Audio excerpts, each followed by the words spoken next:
fair or not. Problem with public education in terms of how they look at it, they don't think it ought to exist. All right, what they're doing currently, y'all don't talk about the money they're trying to steal out of public education. The virtual schools, the vouchers, the charter schools, everything is attacking public education to diminish the resources in public education. And then you're at the bottom in terms of the resources that they expended. So they don't care anything about public education. The other thing is this, coming from a minority perspective, if you flip the script in terms of having the states across the country control it, you're going to have an unfair system totally. The federal government is the one that made the states do right. States have never done right, okay? Especially as it relates to, historically, they've never done right by minority people, okay? The federal government is going to impose the rules and enforce the rules. They want to do it so they can have some kind of advantage and steal the money out of the system and pay for these enclaves that would end up being resegregated, in my opinion.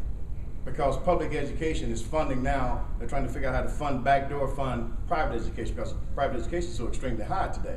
I had a college professor, I never will forget it, predicted this. Dr. Papa Cristo shared with me as a political scientist that when the majority community got tired of paying for and funding their own private education, they would figure out how to steal the money out of public education. And it's happening today, 30-some years later.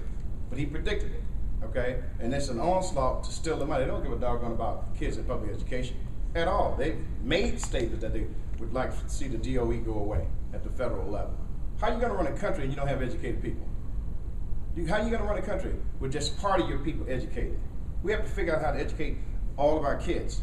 The rest of the world is kicking out butts in so many industries, and we're fighting over the spoils, and there are not going to be any spoils left if everybody's dumb. The military is having a problem right now finding enough people to induct because of obesity, because of the lack of their intelligence, okay?